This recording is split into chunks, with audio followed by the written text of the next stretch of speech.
안녕하세요. 최근 베나TV 영상을 무단 복제, 편집, 업로드하는 유튜브 채널이 많이 있습니다.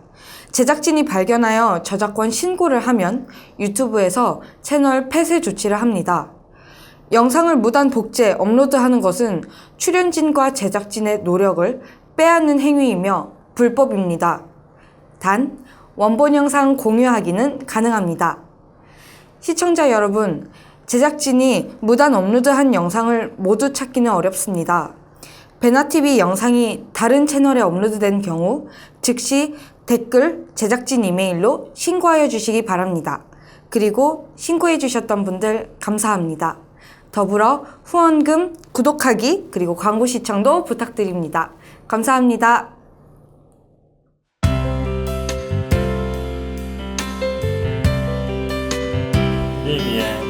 마이크 전화드려서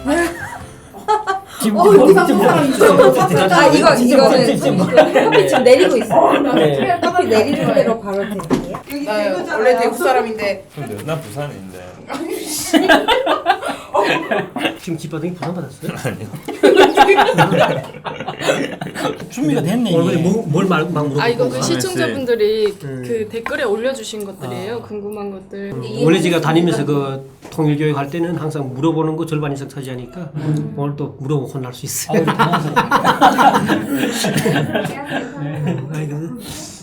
네. 준비 시작.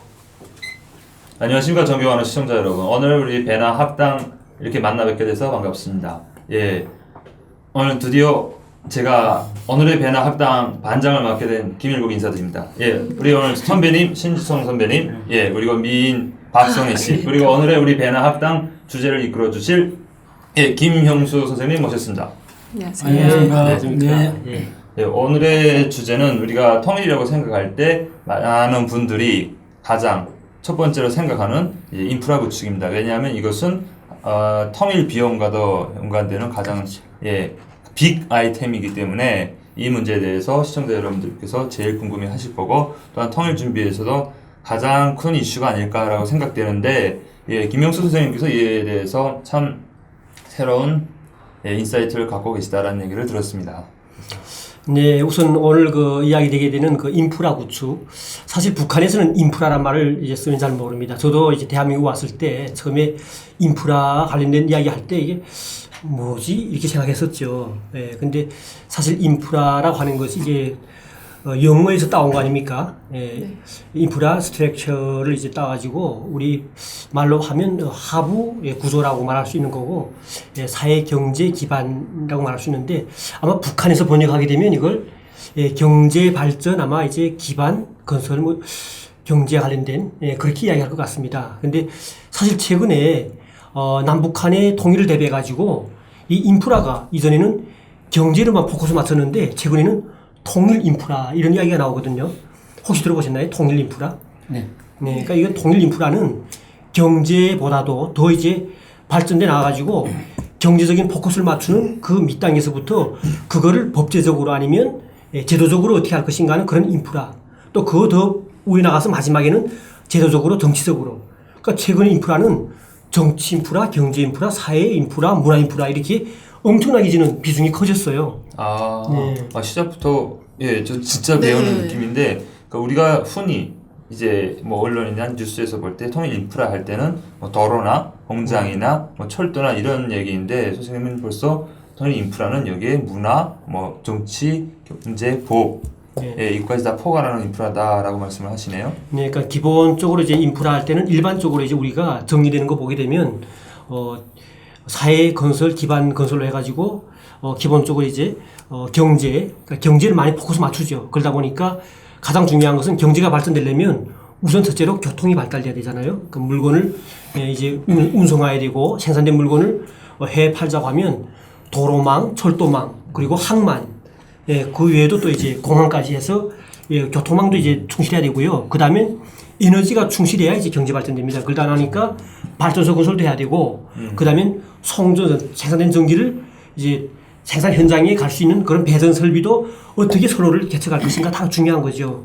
그리고 또 중요한 게 뭐냐면 도시 형성입니다. 왜냐하면 경제 건설과 주택가의 밀접한 연계 속에서 이제 그러니까 생산하는 대중은 다 이제 우리가 노동자 아닙니까? 그러니까 그들을 일할 수 있는 현장에서부터 어떻게 배치할 것인가는 그 도로 형성도 인프라에 속해 있는 거죠. 그리고 또 중요한 거는 뭐냐면 지금은 또 정보 시대다 보니까 모든 생산과 경제 발전은 다 이제 통신, 그러니까 컴퓨터를 하고 있잖아요. 그러다 보니까 통신도 중요한 겁니다. 이거. 그러다 보니까 이게 그런 영역을 통과해 가지고 이제 인프라를 했었는데 최근에는 그러고만 해가지고는 안 된다. 이런 것들을 보장할 수 있는 그런 보장되는 한마디로 법적 통합 앞으로 통일되더라도 이 인프라 축성하려면 우리 남한서만 따로 되거나 북한서 따로 할 수는 없는 거예요. 그러니까 앞으로 통일되면 경제도 이제 통합할 건데 그러다 보면 법적으로 문제가 많이 제기되는 거죠. 우선 우리 헌법이 다르잖아요. 사회주의 북한 헌법하고 그 다음에 대한민국의 헌법 다릅니다. 그러니까 지금은 법제 통합을 위한 인프라 이런 말까지 나와요. 지금은.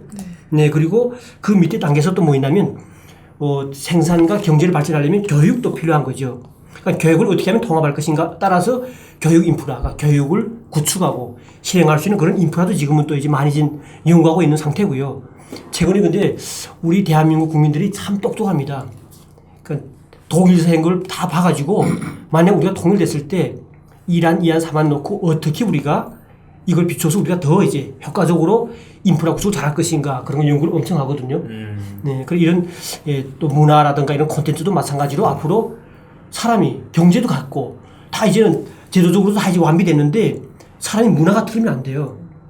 같이 일할 수 있기도 하고요. 그리고 또 남한에 북한 농장 가서 일할 수도 있고 또 북한에 남한 기자 가서 일을 할 수 있는데 문화가 틀리면 그 모든 게 또 파탄되니까 요즘엔 또 문화 통합을 위한 인프라 이런 것도 있어요. 그러니까 이렇게 인프라 범위가 예전에 경제로부터 이제는 엄청 커지면서 최근에는 통일 인프라 이렇게 지금 이제는 정리가 되는 거죠. 그러니까 우리는 이제는 통일을 대비해서 그 인프라 하면 이전에 말하던 그런 사회 경제 기반의 그 인프라 하부 구조 말고 그걸 능가하는 제도적 인프라 마지막 통합적으로 정치적인 측면까지 아우르는 그런 이제 인프라를 우리가 생각해야 된다 이렇게 말할 수 있죠. 예, 그럼 혹시 지금 선생님께서는 그 북방 연구회에서 활동하고 계시잖아요. 그런데 네. 그러면은 선생님께서 주로 이제 포커싱을 맞추는 쪽이 통일 인프라인가요? 아니면 경제적으로도 함께 병행하고 있나요? 그러니까 두 가지가 되는데요. 근데 우리 북방 연구회는 거의 모든 분들이 북한에서 이제 대학 교수를 했거나 그 다음에 연구직이 있을 때 이공계 쪽 분들 많아요. 그러다 보니까 왜냐하면 축산에 한 분이면 축산은 남과 북은 이제 어찌 보면 앞으로 이제 통일되고 나면 축산 분야도 이제 서로 이제 같이 이제 또 통합하면서 발전할 수밖에 없는데 축산에서 제일 무서운 게 뭔지 알죠? 뭐 방역이죠. 병인가요? 방역. 네. 네, 그게 제일 중요합니다. 이 방역 시스템도 남북한이 같아야 되는 거예요. 왜냐하면 그걸 위해서 북한의 실정을 지금 잘 알고 우리 실정 잘 알아가지고 그 이제 축산 분야의 생산 시스템부터 시작해가지고 방역 시스템을 어떻게 차이나며 앞으로 구축할 때는 어떤 방역을 하는 것이 제일 효과적일 것인가 이런 것도 연구해야 되고요.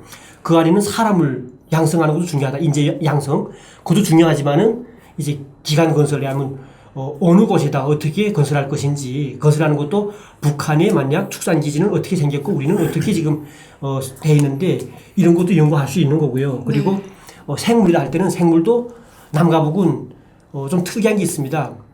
다른 나라 달라서 우리는 남북으로 좀 길게 놓여 있다 보니까 땅덩어리는 작은데 남과 북의 이 생태계가 엄청 차이가 심해요. 그러니까 고산지대의 농사와 남한지대 농사가 엄청 차이 나거든요. 네. 그러다 보니까 남한 분들은 북한의 고산지대에서 뭘 잘하는지 하는 것도 아직은 잘 모를 수가 있는 거고요. 또 북한 사람들은 또 지금 북한에 있는 분들도 귤 하면 남한에서 제주도 나오는 걸 알고 있지만은 보통 아는 분 내놓고 나머지 분들은 제주도 아니고 귤 하면 열대 작물인 줄 알아요. 네, 남방 과일을 그렇죠. 알고 예. 있죠. 그러니까 이런 식으로 그러다 보니까 앞으로 통일됐을 때 북한의 고산지대 그 이제 산업과 고산지대 이런 각종 생태계 발전을 위해서 남한에서도 미리 전에 다 연구를 해야 되는 거예요. 남한에도 마찬가지로 산업과 관련된 연구소가 많습니다. 그러다 보니까 이미 이런 분들도 지금 많이 관심을 두고 있는데 문제는 뭐냐면 관심을 이끌어내는 게 지금 상태는 통일을 대비해가지고 통일됐을 때 과연 그러면 어떻게 북한의 첫째로 산이 지금 완전히 지금 황폐됐잖아요. 그러니까 그 산에다가 우리가 어떤 수종을 어떻게 심었을 때 앞으로 통일되고 나면 그 수종도 우리가 경제적으로 효과적이고 그러니까 탄소 배출에서도 영향이 있으면서도 환경에도 좋고 그리고 여러 가지 앞으로 이제 나무가 많이 자라면 별 수밖에 없는데 그 벨을 때 그 나무를 효과적으로 쓸 수 있는 그 수목을 키워야 되지 않습니까? 그런 것도 미리 다 연구를 해야 되는 거죠. 근데 지금 아직도 지금 연구할 게 너무 많은 거예요. 그러니까 저희 지금 북방연구에는 각 분야별로 온 분들이 지금 그런 걸 연구하고 있고요. 그리고 특히 지금 강업과 금속 분야에 계시던 분들, 특히 그 북한에 있을 때 대학 교수 하시던 분도 있고요. 그러니까 그런 분들은 지금도 지금 어떻게 통일됐을 때 북한의 자원을 개발할 때 자원 개발하자면 첫째로 맥을 알고 지금 우리 자원부원 북한에 얼마 있다고 말은 하지만은 사실 거의 다 보게 되면요. 북한은 해방 이전의 일제 때 그때 이제 탐사했던 자료가 좀 많고요. 그리고 그 자료에서 북한에서 해왔다 하지만은 너무도 여러 가지 열악한 조건 하에서 지금 제대로 못된 게 맞습니다. 제가 북한에 있을 때도 탐사대 제가 아는 분들이 있어가지고 몇 번 가봤죠. 가봤는데 실제 그분들 자체가 전기가 걸려서 시추가 문제가 되고요. 그 다음에 기술적 문제라든가 모든 경제적 문제가 있으니까 지금 시추한 그 자료가 정확치 않은 게 많습니다. 그러니까 이거는 앞으로 통일되기 전에 사실은 우리가 교류협력 과정에 우리 남한에 발전된 기술이 들어가서 잘하면 앞으로 통일됐을 때 어디에 강맥이 많고 그걸 하려면 도로망을 어떻게 쬐을 때 그걸 효과적으로 운반해가지고 수출도 할 것인지 아니면 우리가 써먹을 것인지 하는 것도 연구를 해야 돼요. 그러니까 이런 것도 앞으로 해야 될 과제인데 참 그렇게 해놓고 보면 아직도 이와 관련된 이제 인재 양성에서는 아직도 이제 많은 분들이 지금 필요하죠. 네. 그럼 네. 선생님 지금 말씀하시는 거 이제 통일 전과 통일 후의 네. 준비를 이제 말씀하시는 건데 통일 전이라고 할 때는 그럼 거의 연구에 지금 초점이 맞춰지네요. 그러니까 지금 아니면- 교류협력이 이제 좀 왕성화되면 네. 또 좀 약간 달라지겠죠. 근데 현재는 뭘 할 수 있는가요? 그러니까 그러면 북한하고 교류협력하게 되면 네. 우리의 현지에 가서 직접 각종 그러니까 북한에 있는 과학자들하고 분야별로 자주 만나서 북한에 대해 각종 이제 여러 가지 분야별로 그 분야를 서로 이제 교류하면서 과학 토론회도 할 수 있고 앞으로 통합을 위한 인프라 축성을 위한 인재 양성도 지금부터 할 수가 있어요, 사실은. 예, 근데 아직 그거 안 되고 있고요. 그리고 특히 중요한 게 뭐냐면 다 평양에서 살고 오셨잖아요. 저도 평양에서 살아왔지만은 평양도 온수난방 체계가 지금 화력발전소에 의한 온수난방 체계인데 대한민국은 그거 아니지 않습니까? 가스거든요. 근데 반드시 통일만 되면 북한은 가스가 됩니다. 왜냐하면 러시아가 그 팔지 못하는 가스를 팔게 되는 거고요. 우리가 그걸 관을 남한까지 오게 되면 북한수도 반드시 이제는 북한 전역이 가스가 돼요. 그러면 지금 건설된 북한의 건축물들 진짜 힘듭니다. 그걸 이제 다 개조해야 되는 거예요. 가스를 만들어야 되고요. 그죠. 저는 일단 보면은 이게 생각보다 어마어마한 작업일 것 같아요. 그렇죠. 예. 근데 근데 아파트 다 허물어야 되지 않나요? 그럴 것 같아요. 그러니까 저는 평양 같은 경우도 마찬가지인데 지금 선생님이 얘기해 주신 이게 그 광범위한 얘기를 지금 판도라 상자를 좀 열어놨다고 생각 들거든요. 그래가지고 저는 이게 하나하나부터 좀 이렇게 깊이 있게 못 들어가더라도 이렇게 교육에서 어느 정도 우리가 앞으로 현재 지금 어떻게 하고 있고 앞으로 어떻게 해야 될지 이렇게 방향 제시 정도만이라도 하나하나 짚고 넘어가 주시면 어떨까라는 생각이 듭니다. 그러면 좋죠. 네네. 그러니까 그래야지 그렇게 하죠. 그러니까 우리가 이 시간 동안 다 얘기할 수는 없으니까 그러니까 그러니까 어느 정도라도 우리가 네. 그러니까 로드맵 정도는 우리가 이 시간에 얘기할 수 있지 않을까라는 정도. 네. 네, 맞습니다. 그러면 조금 구체적으로 들어가기 위해서 시청자분이 질문을 남겨주셨어요. 그러니까 그래요? 선생님께서도 초반에 말씀하셨는데 인프라 구축을 위해서 가장 먼저 선행돼야 되는 게 도로 구축이다라고 말씀하셨잖아요.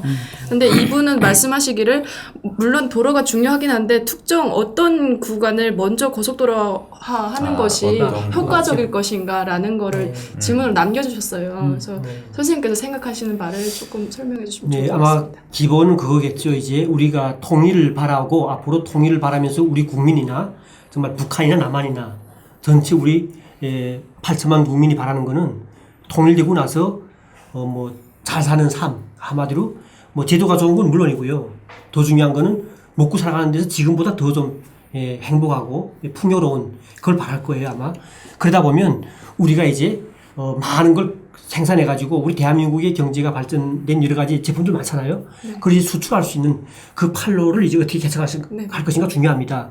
지금까지 북한이 막히다 보니까 결과적으로 지금은 처음처럼 하다 보니까 우리가 해상으로 아니면 비행기로밖에 지금 수출을 못했습니다. 근데 이제 북한만 통일되면 그다음엔 정말 대륙을 우리가 진출할 수밖에 없는 거죠. 그러니까 선생님 생각엔 통일된다면 네. 그 상품들을 수출하기 위해서 통일이죠. 그러니까 북한의 어느 도로부터 뚫겠습니까? 그러니까 일단은 그거죠. 저는 어느 한쪽이 문제가 아니고 제일 중요한 거는 KTR죠. KTR이라는 게 우리 예전부터 있던 부산부터 철도를 해야 된다. 철도부터 해야 되죠. 왜냐하면 철도망은 이미 전부터 나와 있기 때문에 철도망이 제일 운송수단 빠릅니다. 근데 사실은. 북한 철도망하고 한국 철도망이 이게 사이즈 규격이 다르지 않나요? 기본 같아요. 기본적으로 같고요. 기본 이제 일반 국규는 같은데 북한이 지금 강계하고 협계가 있는데요. 근데 기본 부산부터 신수까지 가는 건 같습니다.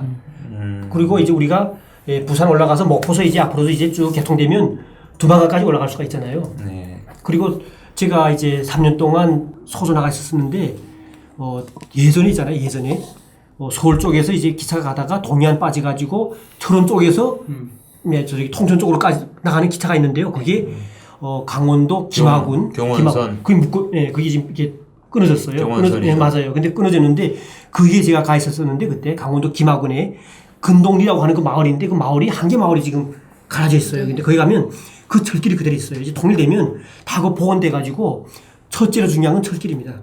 왜냐하면 고속도로 하려면 좀 시간이 좀 걸려요. 근데 철도는 이미 전에 구축되어 있기 때문에 철도를 놓고 그 옆에다가 우리 대한민국은 거기다가 이제 복선인데 거의 대한민국은 한 50% 거의 되게 복선입니다. 근데 북한은 2.9%밖에 복선이 없습니다. 그러니까 일단은 왕성하게 운송하려면 북한은 이미 있는 걸 구축한 상태에서 복선 나가지고 그래서 철도망을 먼저 개척해야 되고요. 그 철도망 개척에서 중요한 게 또 있습니다. 왜냐하면 북한은 아직까지도 이제 고속도로 장비라든가 여러 가지 건설 장비가 부족하다 보니까 지형에 따라서 철길을 놨기 때문에 꼬불꼬불합니다. 그래서 직선을 펴주는 거는 쉽게 할 수 있다고 생각돼요. 왜냐하면 대한민국의 기술력과 또 북한의 노동력이 좀 합심되면 그건 쉬울 것 같아요. 그럼 선생님은 철길 넣는 걸 통일의 어느 단계에서 할 수 있다고 보십니까? 그러니까 통일만 이제 통일되기 교류 전에 단계에서 할 수 있다? 교류협력이 잘 돼가지고 통일되기 전이라도 교류협력 일단 돼가지고 그러면 경제 공동체로 이제 먼저 제도적 통일 전에 그것만 되면 그러면 북한도 리해강이가 있고 우리가 리해강이가 있으면 될 수 있는데 근데 문제는 북한의 정치적 체제가 문제가 되는 거죠. 근데 그런 좀 그럼 북한에는 통행료를 지불하고 네. 이렇게 통과하는 방식이다. 그렇게 할 수가 그렇다면 있고요. 건설은 어떻게 거기에 들어가는 투자는 네. 어떻게 조달을 해야 되는 거예요? 아마 투자는 저는 이렇게 생각합니다. 우리 대한민국도 투자하고 싶어 하지만은 지금 만약 그런 상황이 벌어진다면 전 세계적으로 투자할 사람 엄청 많습니다.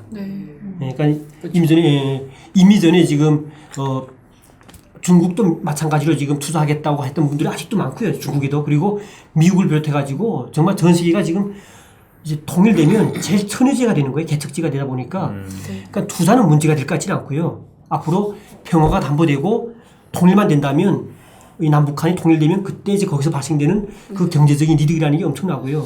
네. 그러다 보니까 아마 제 생각엔 투자 같은 거는 그때 가서는 우리가 지금 대한민국 국민들 자체가 통일세 그전에 이런 말 많이 했잖아요. 저는 그때 우리가 세금을 안 내고도 다른 나라에서 받은 투자 가지고도 이제 할 수가 있을 것 같기도 하고요. 그리고 우리 대한민국 국민들 중에도 지금 엄청난 재벌들 많잖아요. 그분들도 그때 가서는 지금 은닉했거나 지금 현재 있지만 그 돈이 지금 안 쓰고 있고 지금 재워놓고 있는 돈들 이런 돈들을 그때 가서는 쓸 수밖에 없어요. 잠자는 돈이 나온다. 잠자는 돈 나오지요. 그러면 아마 좀 투자는 문제 아닌데 가장 중요한 것은 이제 남북한이 두 이제 정부 간의 교류 협력이라든가 아니면 뭐 교류 협력 하다가 도중에 그 전이라도 많이 통일되면 좋죠 사실은. 근데 통일되기 전부터라도 이 준비를 해야 됩니다. 근데 지금 교류 협력 안 한다고 해서 우리가 가만히 있으면 안 되는 거예요. 미리 전에 교류 협력 되기 전이라도 지금 계속 연구는 해야 됩니다. 분야별로. 그럼 연구 자 선생님은 첫 번째 철도다. 네, 그럼 여기에서 철도망이 연구를 해야 중요하죠. 된다. 네. 그럼 이 연구에서 이제 말씀하신 연구의 기본 해결 방안이 그거죠. 목적이 뭔가요? 이제 앞으로 통일되게 되면 가장 연구에서. 중요한 것이 우리 대한민국에서 이제 가장 큰 대기업들이 많지 않습니까? 삼성이나 현대라든가 이런 큰 대기업들이 이미 전에 북한 어느 곳에 자기네 현대자동차 회사를 만들 것인지 삼성회사를 지을 것이 다 지금 결정되어 있습니다. 이제는 그 큰 대기업들은 이미 전에 북한 관련된 자기 연구 그룹이 있어요. 팀들이 다 이미 전에 결정되어 있고요. 선생님 제가 학생의 입장에서 진짜 제가 듣고 싶었던 대답이 벗어나는 것 같은데 선생님은 통일되기 전에도 연구는 해야 된다. 네. 그럼 이 연구가 통일되기 전에 또 할 수 있는 일 중에서 해결하고자 하는 솔루션이 해결하고 하려는 문제가 뭔지. 일단은 그거죠. 북한을 더 세밀하게 알아야 되죠. 왜냐하면 통일되고 나서 막 그때 가서 더 이제 뭐 자료 알고 하는 것보다도 이미 전부터 북한에 대한 자료가 실제 제한을 많이 하죠. 북한은. 그렇지만은 그 외에 북한도 이미 전에 해외에 방출된 자료가 많습니다. 그리고 우리 대한민국에도 이미 들어간 자료도 많고 하기 때문에 그래? 네, 그리고 탈북민들이 이제는 4만 명이다 보니까 각 분야별에 있던 분들이 다 들어와가지고 증언한 자료가 이제 만약 그게 자료는 꽤 있군요. 꽤 있죠. 사실은 그게 지금 취합이 안 돼서 근데 문제가 한 가지 있습니다. 각 이제 기관 부처별로 자기네가 가지고 있는 그 자료를 꼭 쥐가지고 내놓지 않은 기관들 많아요. 통일부는 통일부대로, 예, 국정원은 또 들어오면 국정원대로, 예, 그리고 이제 우리 만약 국토지리원이라면 우리는 또 이제 국가에서 예산 받아가지고 탈북자들 대상해서 그쪽 분야에 있던 분들 조사합니다. 그리고 조사한 거를 다 하는데 대체로 대여비라는 게 있잖아요. 대여비. 그거는 자기네 기관 안에서만 공유할 수 있지 외부에는 공개 안 되는. 앞으로 이제 교류협력 관련된 나오고 국회에서도 이런 것들을 다 통합해가지고 공동 연구 조직이 이제 결성되거나 통합 시스템 필요하다. 이미 전에 나왔던 통일준비위원회가 그 사업을 통틀어가지고 예, 법적으로 그게 담보돼가지고 그런 자료를 다 한데 이제 예. 제도적인 건 유재사들 알아서 하겠죠. 그래서 우리는 통일 후에 어떤 인프라가 중요한가. 여기서 저는 제일 궁금한 게 그겁니다. 교육 쪽에서 제일 중요한 거는 저도 뭐 대한민국 내려와서 한 지 10년 넘어 되는데 사람에 대한 이해가 없이 이걸 통일을 해도 그 과정 속 솔직히 철도 놓고 뭐 한 놓는 과정 결국에는 사람과 사람이 부딪힐 수밖에 없는 상황인 거거든요. 요 실질적으로 또 만나면서 대화하면서 용어적인 측면에서 상당한 그 충돌이 생길 것 같은데 이 용어적인 통합, 용어적인 서로에 대한 이해 이런 건 어떻게 우리가 준비해야 될지. 교육에서. 네, 그렇죠. 그래 최근에 저희들 지금 연구에도 지금 계획은 세웠어요. 근데 지금 실행하려면 엄청나는 좀 예산이 들어가야 되는데 가장 중요한 게 이제 그 정확한 질문입니다. 북한에서도요. 내가 만약 북한 사람인데 내가 생물학을 했지만은 원자력 관련된 그 안의 수를 몰라요. 북한 말이지만은 네. 이런데 우리 대한민국은 대한민국 생물학 분야 분들이 북한의 생물학 분야의 언어가 잘 모르는 게 많거든요. 그렇죠.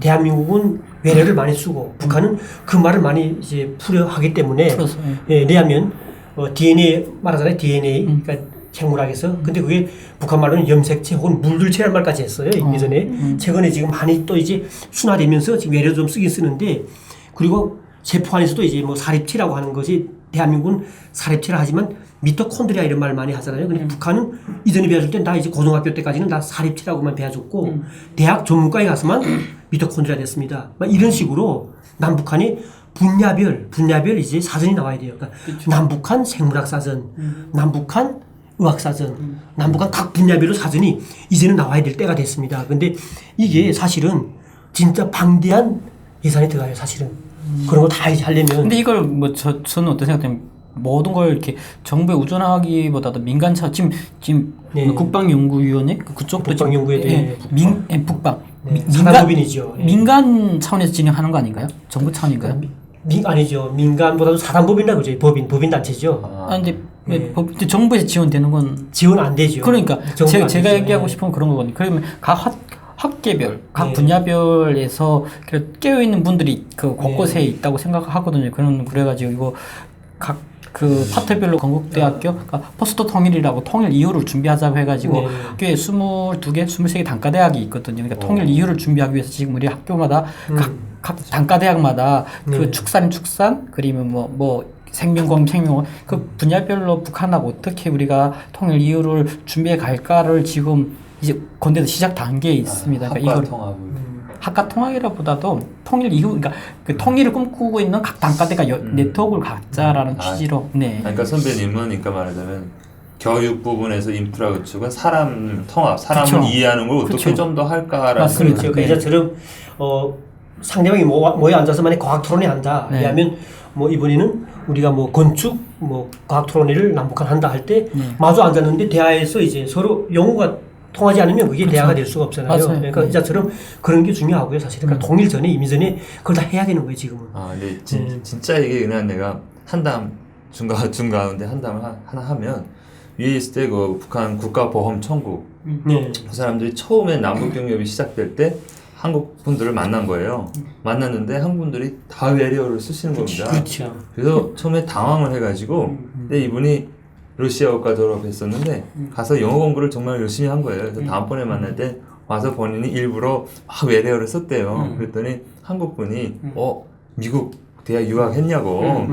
그래서 별로 저는 그 문제에 대해서는 조금만 노력하면 되죠. 꽤 쉽게 해결될 수 있다고 해결될 수 생각이 있어요. 아니 근데 되는데. 왜냐면 이게 그 북한도 각 분야별 파트별로 그거를 집중적으로 이게 합의가 돼야 된다는 거죠. 이건 국가보험총국 같은 경우에도 남한에 있는 분들하고 만나다 보니까 아 우리가 영어로 해야지 저들하고 대화하겠구나 한 것처럼 저는 이게가 그러니까 어느 한쪽에서 준비되는 게 아니라 같이 준비했을 때 그게 만약 철도를 놓을 때도 아마 한국의 기술력이 두고하고 노동자는 북한의 노동자들 쓸 수도 있고 안 쓸 수도 있잖아요. 근데 그럴 때 그 같은 말로 우리가 그 기본적으로 쓰는 그 장비 용어도 영어로 많이 쓰잖아요. 포크레인이나 뭐 이런 건. 근데 북한에는 굴착기잖아요. 그러니까 이런 것처럼 그러니까 사선거세 이런 거가 준비가 안 됐을 때 그 뭐 북한 분들이 가장 왔을 때 현장에서 일할 때 가장 힘들었던 게 같은 도구를 썼을 때 그 영어로 쓰니까 그게가 어려웠다라고 그래서 그래서 선생님이 저는, 하셨는데 그 분야별로 영어 사전이 이제 필요하다라고 말씀을 하셨잖아요. 그리고 더 발전돼 가지고 사실은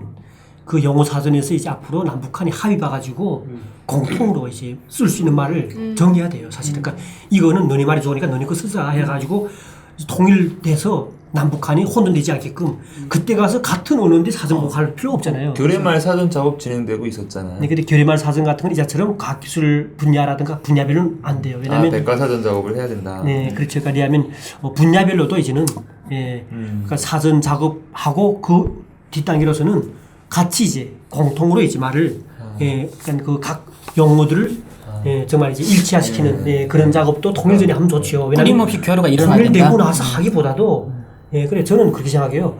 과학기술 자체는 순수 과학기술은 사실은 사상이 없잖아요. 그렇죠. 그러니까 지금 상태라서도 사실은 너네도 경제 발전하려면 과학기술 발전시켜야 될 거니까 그러니까 우리도 좀 기꺼이 도와줄 거다. 그리고 이렇게 해서 그 분야만은 좀 교류력이 좀 되면 좋겠어요, 사실은. 그러니까 우리는 지금 오늘 지금 통일의 인프라 구축에 대해서 얘기를 하고 있는데요. 혹시 송혜 씨 시청자분들이 궁금해하는 것들이 좀 없을까요? 뭐 아까 드린 질문이 시청자 질문이었고요. 그리고 그 선생님께서 저는 이게 이제 개인적인 질문인데요. 그러니까 보니까 보통 사람들이 얘기하기를 이제 북한 분들이 그렇게 얘기를 하세요. 통일이 되면은 한국에 돈 많은 강남 아줌마들이 다 가서 땅을 사버리고 그럴 텐데 그러면 우리가 판자촌에 살아야 되냐 이렇게 오해를 하거든요. 물론 통일되기 전에 어떤 법적 제도가 있고 보호장치가 있겠죠. 근데 이렇게 얘기를 하고 하는 걸 보면서 일단은 남북한의 사람들부터 이해시키는 게 인프라 구축인데 인프라를 정부 차원에서도 중요하지만 민간인들도 이해를 시키는 그런 교육 같은 게 그렇죠. 필요하다는 생각이 좀 들었어요. 그러니까 지금 통일하면 지금 제일 문제가 되는 게 이제 앞으로 건설입니다. 근데 건설하려면 건설 자체는 바탕을 두고 있는 것이 부동산, 특히 토지거든요. 이 토지 문제가 지금 우리가 통일 그러니까 분단될 때 그때 벌써 이제 안고 난 숙제입니다. 한마디로 토지 지금 문서. 그러니까 지금 토지 문서가 있어요. 그러니까 이 토지 문서 가지고 있는 분들도 있고요. 현재는 독일 같은 경우 어떻게 했냐 우리가 지금 경험을 봐야 되는데요. 독일 같은 것도 사실은 개인 토지에 대해서 배상을 했습니다. 배상을 했는데 그걸 땅을 그대로 준 것이 아니고 거기에 해당한 이런 이제 그런 식으로 했죠. 근데 그게 논란이 돼가지고 엄청 오랫동안 끌어왔습니다. 근데 우리는 지금 현재 이런 이야기를 하고 있는 거죠. 사실 북한의 토지를 지금 가서 문서를 가지고 보려고 하면 그 지리적인 것들을 그대로 지금 우리가 판단할 수가 없어요. 왜냐하면 인전이 북한이 많이 바뀐 데다가 지명도 바뀌었습니다. 우선 북한은 없던 도까지 만들어냈잖아요. 양강도 장렬한 도를 만들어내고 대한민국에 있는 면 있죠. 면. 이미 북한은 면 자체를 없애치웠어요. 그러다 보니까 이제는 예전에 살던 이산자 가족분들이 지금 좀 찾고 싶은데 좀 주소를 주면서 좀 찾을 수 없냐 해서 보게 되면 북한 다 띄워보내서 북한 사람들이 보고 나서는 이런 지명이 없습니다. 못 찾아요, 사실은. 그러다 보니까 이제는 그게 좀 힘들게 된 거예요. 근데 앞으로 건설을 위해서 중요한 게 뭐냐면 만약 그런 거 있다 할지라도 일체 북한의 토지는 그대로 당분간은 앞으로 보존기 축소될 때까지는 그 토지는 앞으로의 건설과 이런 걸 위해서 그대로 국영으로 만들어 놓는 거죠. 개인 소유를 안 만들고 그래 놓은 상태에서 건설을 해야지 우리가 경부고속도로라든가 각종 지금 도로 만들 때마다 그 개인 땅을 사들이면서 국가가 엄청난 돈 투자합니다. 그게 엄청 힘들거든요. 그러니까 일단은 북한의 이런 것들은 이제 그때 가면 일단 개인보다도 국가 이익원지에서 하고 만약 진짜로 이거는 개인 것이다 할 때는 법적 절차를 거쳐서 정말 그 개인도 정말 의의가 제기되지 않게끔 그렇게 좀 하면서 할 수밖에 없고요. 그다음에 가장 중요한 게 건설 인프라에서 중요한 거는 건축 방법입니다. 북한하고 남한하고는 건축 방법이 엄청 차이 납니다. 네, 그리고 통일되면 북한식보다 남한식을 더 따라 해야 되는 거예요. 당연히. 북한도 남한 걸 좋아합니다. 이번에 그 123층 4월 1일 날 그 롯데 월드타워 네. 예, 그 건설할 때 제가 막 가보니까 느낀 게 뭐냐면 북한도 자원이 철강제는 엄청 많은데 경제가 발전 못하다 보니까 대한민국보다도 철강제 시장은 적습니다. 그러다 보니까 건설에서 지금은 철강제를 기본 축으로 이뤄놓고 이제 다 이제 구조물을 붙이고 있잖아요. 그렇죠. 북한은 그게 아니거든요. 북한에서 사고 나는 기본 이유가 철강제보다도 벽체를 세우면서 거기다 철근을 묶어놓는 거예요. 북한은 철근식 공사고, 예, 북한 대한민국은 완전히 벽체 자체 거기다가 철근이 기본 구조를 맞춰 나가는 거예요. 뼈대를 만들어 나가는 거예요. 그러니까 그런 방식의 건설을 북한도 이제는 배울 때가 됐죠. 최근에 평양에서 네. 그런 건설을 하고 있습니다. 최근에 하고 있죠. 예. 중국에서 그 강철 빔들을 수입해다가 건설 이번에 70몇 층짜리 지었던 예. 거 다 그렇게 지은 건가요? 근데 문제는 아무래도 아직까지 주택 건설은 그 중력으로 그냥 콘크리트 멀타를 쳐 넣는 기본적인 미끄럼식이라 그래. 미끄럼식 약간 못할. 예. 그 백화점 북한의 지금 백화점, 전시장 이런 거는 네. 중국에서 철강 그 지금 일부가 되는 게 문제는 북한도 이제 다 알잖아요. 남북한 같은 민족이다 보니까 북한 인력들 진짜 멋있게 맵시게 잘하지 않습니까? 그러니까 배야만 좀 해요 사실은. 근데 문제는 배워주는 건데 지금 북한도 현재 건설을 하고 싶어 하는 거죠 많이. 그러니까 우리가 앞으로 통일 대비해서라도 사실은 북한한테도 너네가 진짜 모든 걸 포기한다면 사실은 정치적 문제가 걸려 있는 거죠. 그렇죠. 예, 약간 저 김정은이가 좀 약간 좀 똑똑하면 예, 좀 핵무기도 포기하고 자기 살구멍 찾으면 될 건데 그러면 우리가 그대로 이제 기술을 다 배워줘 가지고 북한도 서서히 예, 그러니까 저는 그렇게 생각합니다. 통일 전에 통합이 먼저 이루어져야 된다고 생각되고요. 예, 그리고 건설도 마찬가지로 이제 통일돼서 확 하는 것보다도 통일 건설 마찬가지 아닙니까? 뭐 순간에 막 할 수는 없어요, 사실은. 네. 네, 그러다 보니까 예, 서서히 이제 기본 앞으로 삼성이나 현대가 이제 큰 회사가 들어갈 수 있는 그런 이제 기본 건설 부지라든가 이런 게 정해져 있으면 이미 전부터 그쪽에다가는 공사를 시작하는 게 중요한 거죠. 네. 선생님 또 시청자분께서 건설과 건축물에 관해서 또 질문을 남겨주셨는데요. 이분은 아이디가 CHJH님이십니다. 이게 약자신 것 같은데요. 근데 인프라 구축에 앞서 기존에 있던 건물들이 부실 공사가 심하다고 하는데 지금 북한에 있는 건물 중 몇 %나 재건축이 필요하다고 보시나요? 라고 질문을 남겼습니다. 그거는 지역마다 다릅니다. 네. 지역마다 다르고요. 저는 평양 같은 경우도 제가 사실 그 평양에서 살 때는 북새거리에서 제가 좋은 데 예, 살았죠. 북새거리에서 제가 근데 그거는 제가 저희 집은 아니고 장가 가다 보니까 동고를 살아야 되잖아요. 그러다 보니까 남의 집 동고로 살다시피 했는데 그 처갓집이었어요. 처갓집에 동고로 살았는데 저희 처갓집이 북새거리 있었거든요. 예, 처갓집에서 던 거요? 처갓집도 동고죠 한마디로. 동고라고 약간 대릴사이라 하는데 아이고 대릴사이. 네, 근데 사실 동고랑 같아요. 왜냐면 처갓집에서 너는 빨리 집을 받을 수 있으니까 제가 회사 입직 잘했으니까 저희들은 순서로 집을 줘요.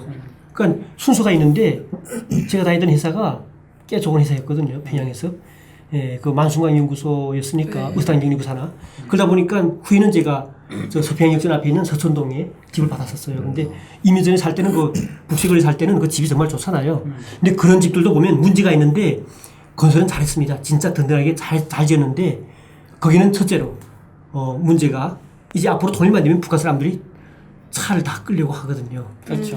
근데 문제가 이제 평양 같은 경우는 주차장이 제일 문제입니다. 네. 예. 건설하면서 대한민국처럼 밑에 지하에 주차장이 없어요. 지금 아파트들이.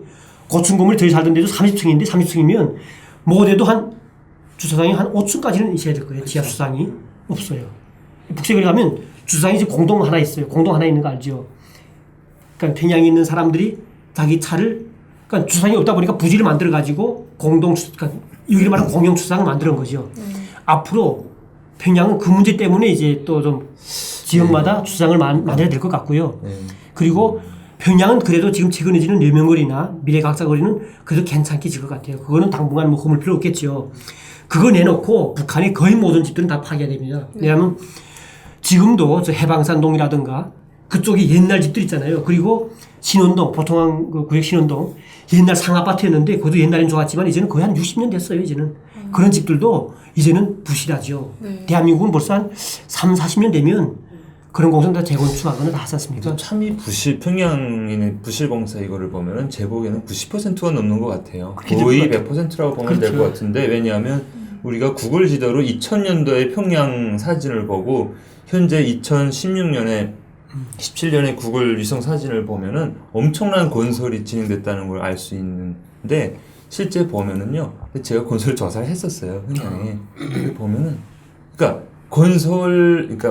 를 물론 이제 뭐 멀탈 배합 비율을 잘 지키지 않는 것도 문제지만 가장 중요한 게 상하수도 시스템. 그렇죠. 저도 그 질문 그것 드리려고 때문에 했어요. 그 영화에서 진짜. 맨날 그 제일 그게 문제죠. 상하수도를 잘 하지 않고 기존에 이미 있는데 그냥 연결을 시켜버리다 보니까 평양시가 진짜 이게 믿지는 장마철은 못하겠지만 거의 오염물로 그냥. 비가 조금 네. 오면 아시다시피 그 관문이 있잖아요. 서해 관문이 있어서 썰물 밀물 때는 막아버려요. 그때 만약 비가 오잖아요. 그럼 평양시 전체가 하수도가 못 나가요. 그래서 다 어바이트 이거 얘기 말씀 안 영유 했는데 해가지고. 출근할 때 말이에요. 발을 걷어 올리고 막 출근해야 된다니까요. 영유에서. 나는 그렇죠. 이게 아파트를 그냥 단지 허물고 다시 짓는 건 문제가 아니고 평양시 그 밑에 바닥까지 지하부터 그냥 개조를 해야 되는 거죠. 난 그게 돈이 이제 어마어마할 것 같은데 여기서 또 궁금한 거 있는데 앞으로 점점 더 사회가 발전하고 점점 발전할수록 도시화는 더 팽창할 수밖에 없다고 저는 생각되고 있거든요. 그렇게 되면은 그럴 때를 대비해서 북한 같은 경우에는 뭐 그 도시 중심으로 개발해야 되는 거가 맞는 건가요? 아마 그렇게 되겠죠. 왜냐하면 저는 그렇게 생각해요. 북한이 오히려 대한민국보다 농사할 땅 면적이 적습니다. 그렇죠. 그리고 오히려 공업지구가 산에 들어갈수록 더 좋습니다. 앞으로 북한도 실제 이제 산림이 막 무성해지게 되면 대한민국보다도 엄청나는 산림 자원이 많잖아요. 그렇게 되게 되면 그러면 거기다 공장 지어놓으면 환경이 아주 좋아지는 거죠.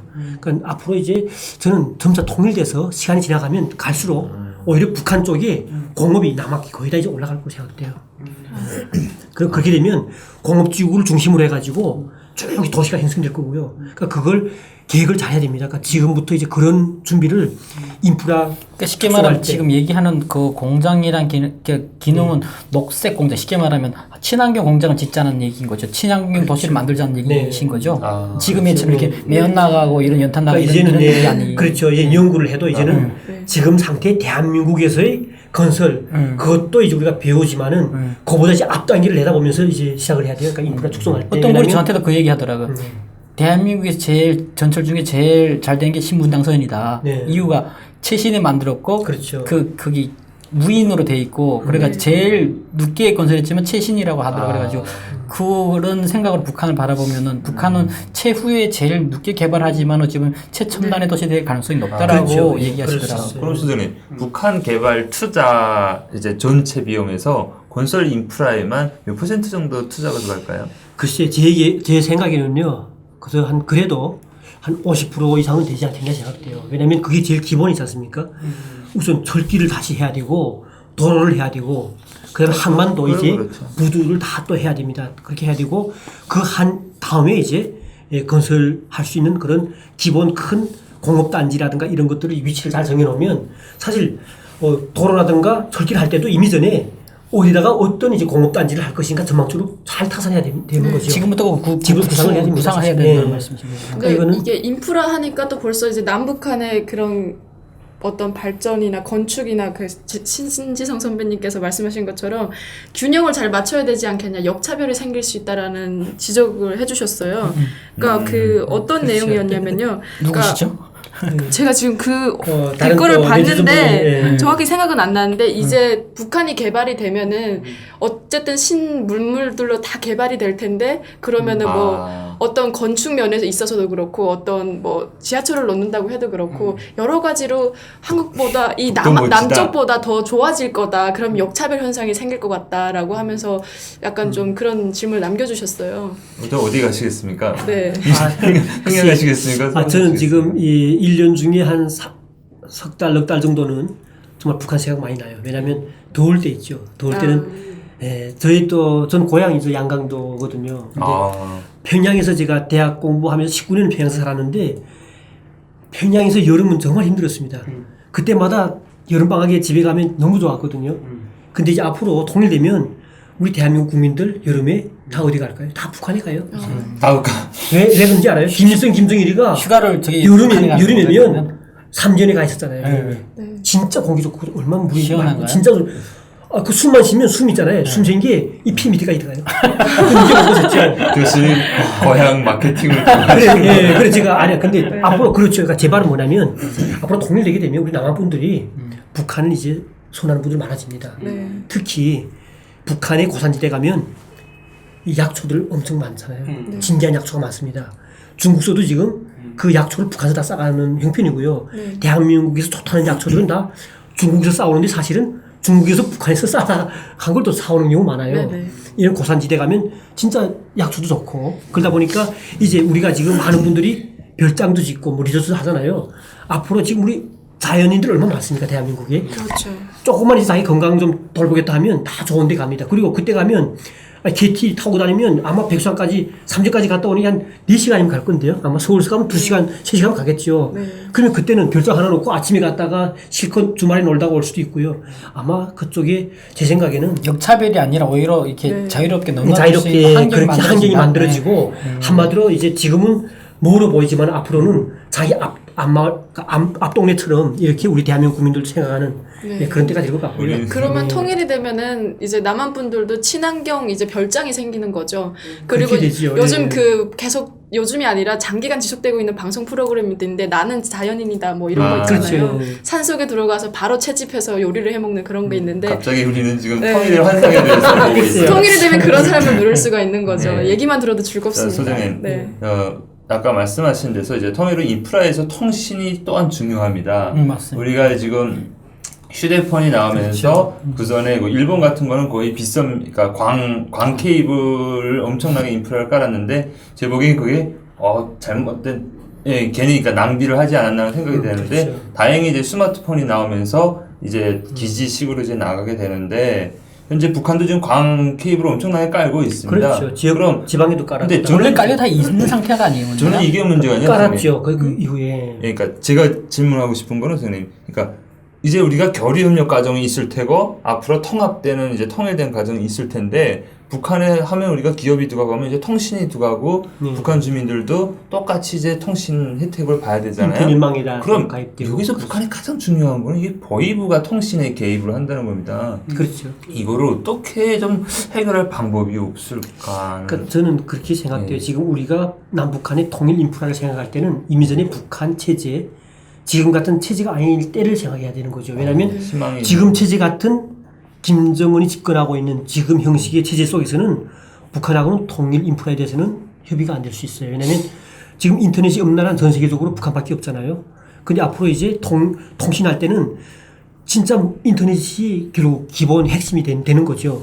근데 북한은 그 인터넷만 들어오면 북한은 체제가 이제 정말 이제 유지되기 어렵다는 걸 생각하고 있기 때문에 일단은 통일 인프라를 생각할 때는 북한 체제가 지금 체제가 아닌 좀 달라진 모습의 체제라면 뭐 지금 통일돼서 대한민국이 후수됐다 이런 거 아니고 그때 가면 남북한은 지금 제도가 다르지만은 그쪽 제도는 지금 뭐래도 중국 정도까지만 되는 정도로 약간 허용이 되는 그러니까 정보의 반입, 그러니까 정보 유입이 좀 허용되는 그 정도 한계가 들어가야만이 그러니까 대한 보이부 가이자처럼 거기에 대해서 이제 터치하지 않고 거기에 대해서 막 관심 두지 않고 하는 걸 통제하지 않는 그런 상태까지 돼야만이 우리가 이제 논의할 수밖에 없는 거라고 생각돼요. 근데 좀 계속 하시죠.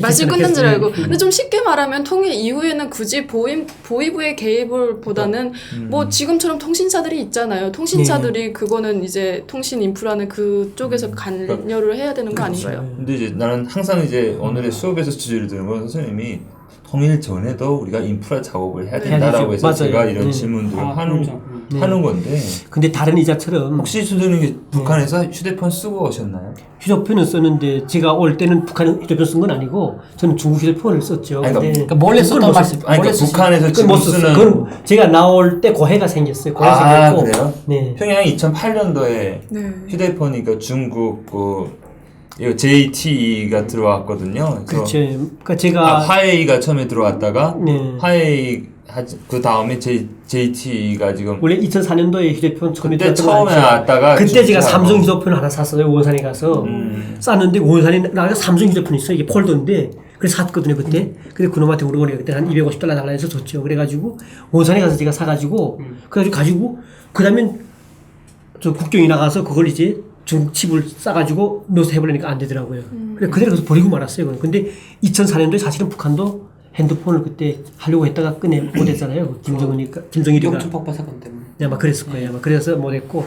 근데 제가 올 때는 이제처럼 휴대폰 제가 금방 나온다 할 때 그때 제가 오다 보니까 네. 나는 이런 생각도 듭니다. 휴대폰이 북한이고 중국 거가 중국 현지에서는 $20, $30 하는 건데 북한 주민들이 왜 300불, 400불에 사거든요. 국가가 파는 게. 그러니까 북한이 내각에서 제일 많이 돈을 버는 게 그러니까 최신성입니다. 그렇죠. 최신성이 휴대폰을 생각해보세요. 중국에서 자, $20에 사가지고 시장에 $300, $200에 파는데, 그러니까 나는 이게 진짜 우리가 10배 넘네. 무슨 통일 준비력이 뭐 어려운 게 아니라고 봐요.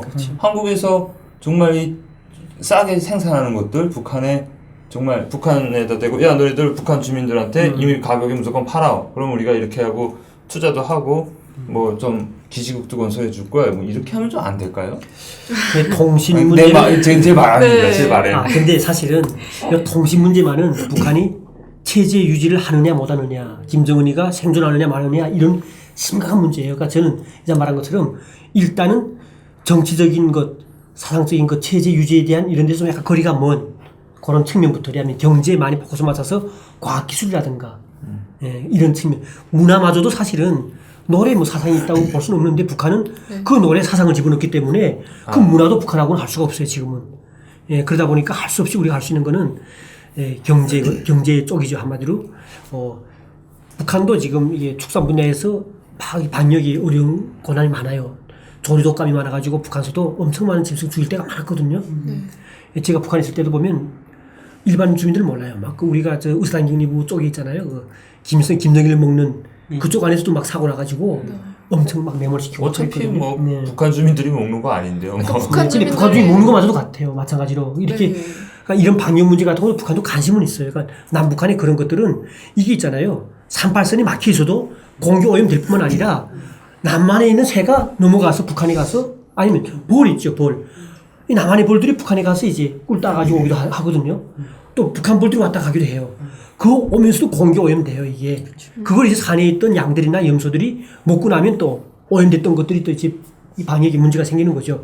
이런 문제 같은 것들. 그 다음에 남북한이 통일되기 전에 생태계 조사라든가 그 다음에 북한에서 어려워하는 자원 시추라든가 이런 것들을 여러 가지 방식으로 시추해 주는 것만큼 너네가 시추하는 데 해당한 자원을 북한에서 반입해 받기로 하고 뭐 이런 식으로 해서라도 할 수가 있어요. 여러 가지로. 그러니까 머리만 잘 짜면 되는 거죠. 근데 어떤 그런 측면 가지고는 북한하고도 이제 정말 그 좀 가능성은 있다고 봐요. 그러니까 북한이 좀 도발 지금처럼 좀 험하게 하지 않는 이상은 가능성이 있다고 보는데 하여튼 이렇게 준비를 해야 되고요. 만약 북한이 허용하지 않는다면 지금은 북한이 각종 자료들을 수집해 가지고 우리식으로라도 지금 여러 가지 연구를 많이 해야 되고요. 그러니까 지금 현재 북한의 실태에 대한 연구도 필요해요, 사실은.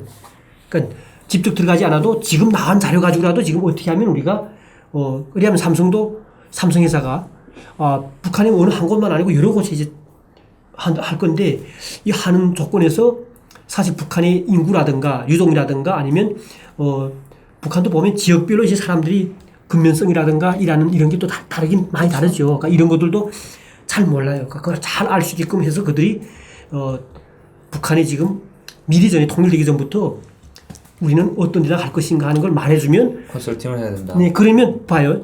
삼성은 거기다 만들겠다 했는데 생땅같이 우리 지금 이게 국토지리원이라든가 아니면 우리 코리아라든가 이런 데서는 나는 우리 열차는 저쪽으로 갈 거야 하면 이 문제가 안 될까? 이런 우리 대한민국 안에서도 이런 통합을 이루어져야 돼요. 그러니까 북한에 대한 연구를 하면서 통합하기 위한 인프라 축성도 기관과 회사와 이런 것들이 국가적인 이런 이제 공동 이런 실제 존재하는 거 가지고도 연구를 미리미리 하는 게 중요하죠. 그래 요즘에서 한번 궁금합니다. 그러면은 현재 이 선생님께서 지금 연구하시는 분야는 어느 정도까지 지금 진척이 되신지도 좀 궁금해지네요. 갑자기. 지금 저희들이 하는 건 그거예요. 지금 출산한 분도 대한민국에 있는 관련된 그런 연구단체나 대학이나 이런 관계가 많잖아요. 그런 데서도 여러 가지 연구 프로젝트 있으면 같이 동참해서 연구를 진행하고 있고요. 프로젝트. 네, 공동으로 하고 있고, 또 그리고 저희들이 또 이제, 그러니까 서울대학교에도 이제 통일연구원도, 평화통일연구원 있잖아요. 그리고 동아시아 연구소, 예, 있고요. 그리고 각 이제 그 국민대학교에도 이제 축산 관련돼서 북한에 관련돼 관심 많은 그런 팀들도 있고요. 건대도 축산 관련돼 있습니다. 그렇죠, 네. 있죠. 그리고 건국대학교도 이제 통일인문학도 있잖아요. 네. 네. 그래서 각 대학마다 보면 북한 관련된 거 다 합니다. 그리고 뭐 동국대라든가 고려대 같은 거는 북한 학과가 따로 있는 거고요. 네. 그러니까 이렇게 각 연구나 대학이나 이런 분야별로 이런 분들하고 계속 우리가 지금 계속 이제 가서 같은 연구 프로젝트 자문도 받고 이렇게 하고 있죠. 그리고 우리가 또 이제 통일부하고 해가지고 북한의 분석을 위한 통일부 정세분석국이라고 있잖아요. 그러니까 저희들이 이제 분석집을 지금 계속 우리가 제출합니다. 그러니까 북한의 산업 근황. 그러니까 하면 현재 계속 근황이라고 하면 자꾸 새롭게 달라지는 것들을 우리가 좀 뇌해가지고 지금 어떤 분야는 어떻게 달라지고 있다 이런 것들을 우리가 분석해가지고 그걸 좀 또 이제 그렇게 연구도 하고 그렇죠 지금. 저는 인프라라고 할 때 나는 이게 좀 궁금할 것 같아요. 우리가 흔히 한국에서 북한 하면 장마당 하잖아요. 네. 예, 그러니까 결국은 북한의 상업에서 가장 핵심은 장마당이거든요. 결국은 장마당 인프라거든요, 그게. 그럼 혹시 선생님은 자, 앞으로 통일을 준비했을 때 북한의 그 장마당 그 세력이 장난 아니에요. 그렇죠. 예, 돈 그걸 어떤 인프라로서 이용할 만한 할 수 있다라고 생각해 본 적은 있으신가요? 일단은 저는 그렇게 생각됩니다. 인프라 하게 되면 장마당 있는 분들도 지금 북한에서는 대학 졸업하고도 사실은 일할 수 없으니까 장마당 나가면 돈 벌 수 있으니까 장마당 나가는 거예요. 그렇죠. 그러니까 그런 분들도 사실은 그 중에도 전문 관련 분야 뭐 물리학을 했다거나 어찌어 수학을 했다거나 하는 분들도 있을 수 있어요. 그러니까 이런 분들은 앞으로 통일되면 관련 분야에 대한 걸 대학원 같은 거 다녀가지고 또 인프라의 기본 인재로서 이제 양성될 수 있겠죠. 근데 순수 장마당에서 전문성이 없이 그 물건 파는 분들은 나중에 통일되면 지금 대한민국의 일반 재래시장이라든가 아니면 가게라든가 이런 것들은 할 수가 있겠죠. 그리고 저는 가장 중요한 게 북한의 대학생들, 관련 분야 분들, 지금 저 과학기술대학도 있잖아요, 북한에. 가기대. 그러니까 그런 사람들도 지금 사실은 우리 대한민국에서 많이 관심돼야 되고요. 그리고 북한은 최근에 유학생은 적게 파견하지만은 북한의 석박사 과정, 그러니까 준박사나 박사 과정의 대학원생들은 외국에 많이 파견합니다. 왜냐하면 인도도 좀 가고 있고 중국도 가고 있고 이런 사람들을 육성함에 있어서 경제적으로 의뢰할 때가 많습니다. 그러니까 이런 인력 개발을 우리 대한민국도 도와줄 필요가 있어요. 왜냐하면 그들을 도와주는 게 결코 통일되면 그들도 마찬가지로 통일 한국을 위한 그런 인재로서 이제 유용할 가치가 있잖아요. 근데 여기서 궁금한 게 있는데 북한에서 오는 대학에서는 그러니까 이렇게 자본주의 경제를 가르치는 학과가 있다는 걸 제가 들었는데 그게 지금 평양과학기술대학이죠. 평양과학기술대학. 평양과학기대가 라진의 무슨 대학이 그런 자본주의 경제 시스템을 가르치는 대학이 있었다라고 제가 어떤 분 만나서 얘기하다 보니까 근데 기본적으로 북한은 이제 그 경제대학, 정주택 경제대학에서 뭐 금융, 네. 거기 금융학부 같은 거는 국제금융과가 있고 국내 금융이 있어요. 그래서 국내 금융은 뭐 사회주의 은행 시스템에 대해서 배워주고 국제금융에서는 이론만큼은 다 배워져요. 그러니까 뭐 주식이라든가 선물 옵션까지 다 가르쳐준다고 하더라고요. 저도 깜짝 놀랐어요. 저도 국제금융을 배웠는데 배울 때는 무슨 말인지 몰라요. 이게 무슨 내가 채권을 한번 보기로 했습니까? 무슨 주식을 한번 사보기로 했습니까? 주식시장 뭐 차트 한번 보기로 했는데 이론적으로만은 다 배워져요. 이론적으로. 예. 근데 쓸데없어서 그러지. 그러니까 북한도 아니. 북한도 마찬가지로 지금 이전에 김성종합대학에도 이제 그 정치경제학부에는 거의 이제 자본주의 경제에 관련된 저희 친구도 그거 졸업하고 자본주의 경제에 관련된 특히 대한민국의 뭐 그때는 한참 뭐 거품 90년대였는데 논문을 쓰니 논문 제목이 그거더라고요. 대한민국의 거품 경제의 진상과 무슨 뭐 이런 걸 논문을 썼어요. 근데 종합대학도 마찬가지로 자본주의 경제가 어떤가 하는 걸 연구를 하긴 했는데 연구를 마지막까지 보면 북한 체제의 우월성에 대한 걸 강조하기 위한 논문이고 말이죠.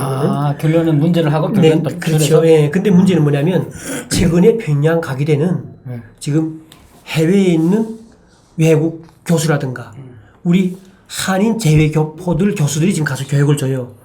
근데 그분들이 주는 교육 중에 지금 학부가 3개 됐다가 지금 최근에 4개로 좀 불었지 않습니까?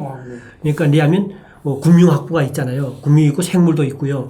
요즘 이제 의학 관련된 것도 이제 나왔습니다. 근데 여기 금융 같은 것도 자본주의 금융 시스템을 다 교육 중이다 지금. 그러니까 이렇게 지금 북한도 사실은 변화하고 싶어 해요, 사실은. 근데 체제 때문에 지금 한마디로 저는 그래요. 김정은이가 지금 범인권을 딱 잡고 지금 놓지 못하는 심정 되었어요, 지금.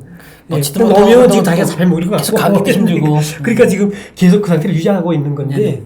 근데 어떻든 간에 지금 북한도 사실은 그런 인재들을 양성하고 싶어 하기 때문에 우리가 직접 나설 수도 있고 못 나서는 경우는 우리 해교포 얼마나 많습니까?